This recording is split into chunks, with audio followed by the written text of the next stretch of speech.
Assalamualaikum warahmatullahi wabarakatuh. Hai. Ya, Mas. Assalamualaikum warahmatullahi wabarakatuh. Halo. Ketemu lagi dengan saya, Bu Nisa. Nah, kali ini kita masih membahas tentang fungsi naik dan fungsi turun.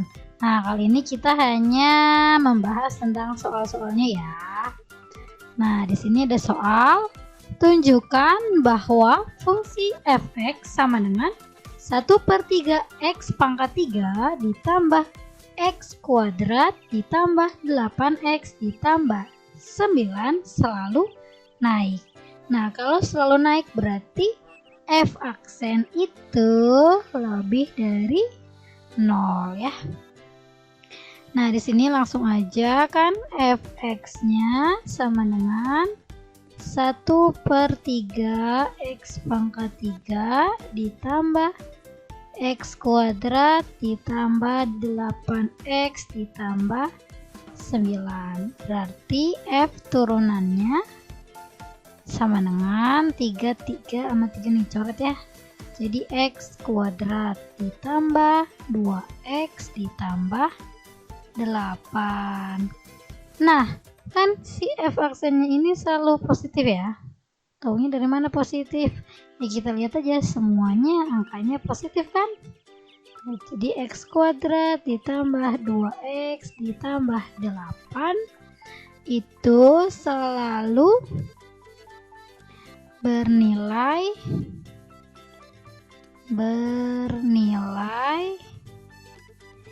positif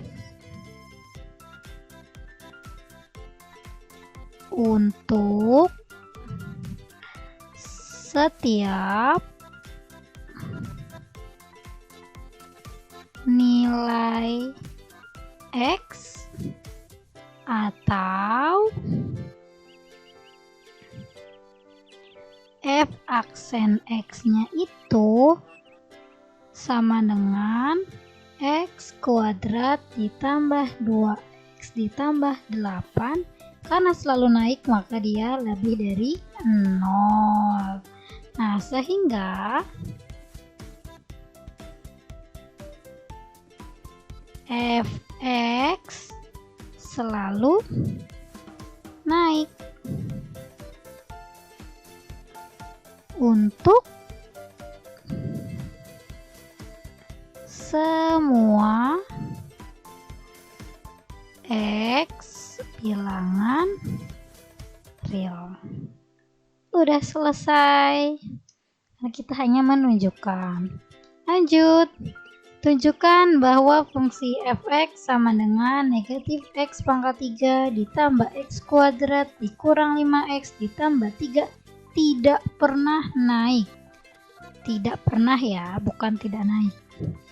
Tulis berarti f(x) sama dengan negatif x pangkat 3 ditambah x kuadrat dikurang 5x ditambah 3, maka turunannya yaitu negatif 3x kuadrat ditambah 2x dikurang 5.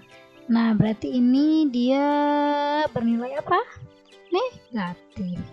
Berarti f aksen x sama dengan negatif 3x kuadrat ditambah 2x dikurang 5 selalu bernilai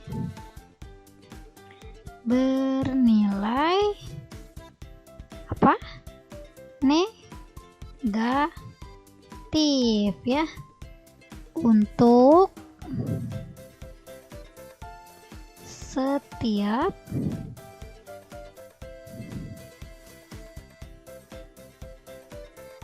sini ya, untuk setiap nilai x atau f aksen x sama dengan negatif 3x kuadrat ditambah 2x dikurang 5. Karena tidak pernah naik maka tandanya kurang dari atau sama dengan 0. Nah, sehingga sehingga fx ya tidak pernah naik kan untuk semua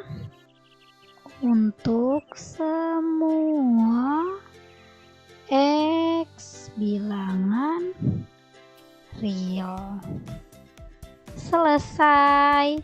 Mudah bukan? Nah, kita lanjut ke contoh soal yang ketiga. Di sini ada tentukan batas-batas nilai P yang memenuhi agar fx sama dengan 1/3 x pangkat 3 ditambah px kuadrat ditambah 3px ditambah 6 selalu naik ya. Jadi kita nentuin batas-batasnya. Nah, di sini fx-nya sama dengan 1/3 x pangkat 3 ditambah px kuadrat ditambah 3px ditambah 6. Maka f aksen x-nya yaitu x kuadrat ditambah 2px ditambah 3p. Nah, ini jadinya grafik fungsi. Jadi bentuknya fungsi kuadrat ya. Berbentuk fungsi kuadrat. Berbentuk fungsi kuadrat. Nah, terus habis itu gimana lagi? Nah, sebuah fungsi kuadrat akan selalu bernilai positif atau definit positif apabila memenuhi syarat-syarat. Itu jadi ya, si fungsi kuadrat ini akan bernilai positif atau definit positif jika ya kan, yang pertama nih dia A-nya bernilai A-nya lebih besar dari 0. Terus syarat yang kedua yaitu dia D-nya itu kurang dari 0. Nah, sekarang kita lihat kan f aksen x-nya sama dengan x kuadrat ditambah 2px ditambah 3p. Nah, berarti di sini A-nya itu 1, B-nya 2p, C-nya 3p. Nah, untuk syarat yang pertama A lebih besar dari 0. Ini yang 1 ya, berarti 1 lebih besar dari 0. Nah, bener kan ya? Berarti dia terpenuhi nih yang syarat pertama.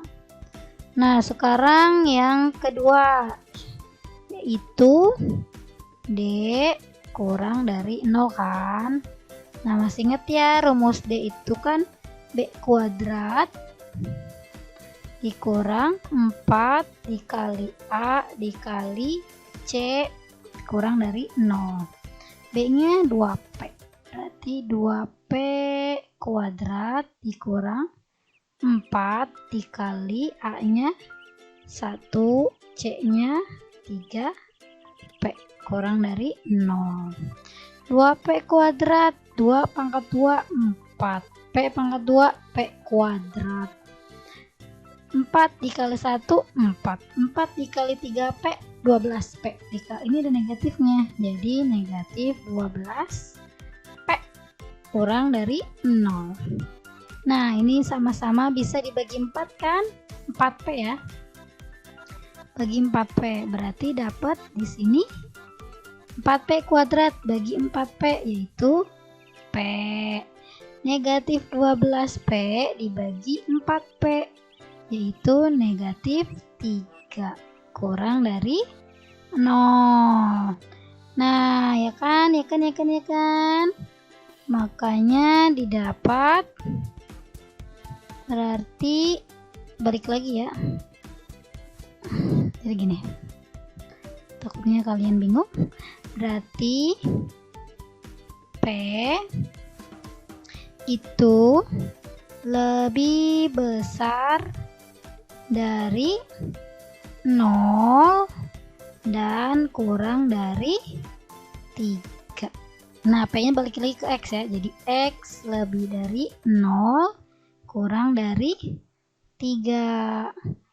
Jadi batas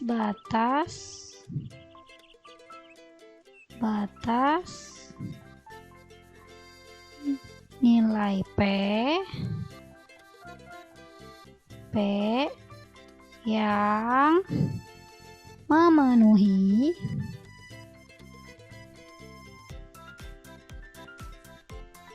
agar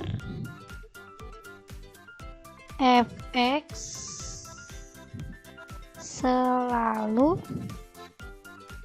naik adalah